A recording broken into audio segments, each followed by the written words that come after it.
இந்த மனுஷன் வேற எங்க ஓனாருன்னு தெரியலையே. ஐயோ எல்லாத்தையும் எப்படி சமாளிக்க போறேன்னு தெரியலையே. என்னடி நீ வழி தனியா பேசிட்டு நடந்துட்டு இருக்கற? மாமா வந்துட்டீங்களா? மாமா விஷயம் தெரியுமா? சொல்லுடி என்ன? மாமா நம்ம காலைக்கு விஜயாஜித் வராங்க மாமா. ஏடி விஜயாஜித் காலனிக்கு வராங்கன்னு தெரியும், ஆனா உன்னை பார்க்க வராங்கன்னு யாரும் சொல்லலையே. என்ன நக்கலா மாமா உங்களுக்கு? அப்புறம் நடிகர்கள் எதுக்கு வராங்க? சினிமா ஷூட்டிங்க்கு வராங்க. என்னமோ உன்னை பார்க்க வர்ற மாதிரி இந்த சிலிப் சிலிச்சுக்கிற. உங்களுக்கு போறவீங்க மாமா. நடிகர்கள் எங்க என்ன பார்த்து அழகுல மயங்கிட்டாங்க, என்ன பண்றது தெரியாம தான் இப்படி பேசிட்டு இருக்கீங்க.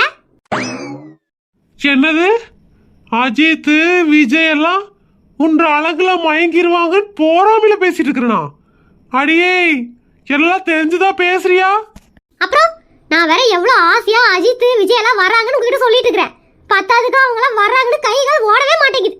விஜய்க்கு என்ன பிடிக்கும் தெரியல, அஜித்துக்கு என்ன பிடிக்கும் தெரியல. ஐயோ எனக்கு ஒரே குழப்பமா இருக்குங்க மாமா. அவங்களுக்கு பிடிச்சதெல்லாம் தெரிஞ்சு நீ என்னடி பண்ண போற? சின்னவனு போறணும், அவங்களுக்கு பிடிச்சதெல்லாம் சமைச்சு கொடுக்க போறேன். அதான் காலையில சங்க தலைவர் இருக்கிறார்ல, அவரு வர நடிகரை பத்திரமா பாதுகாத்து அனுப்புன்னு சொன்னாரு. அந்த வேலையை 2 நாளைக்கு செய்ய போறேன். பசங்களுக்கு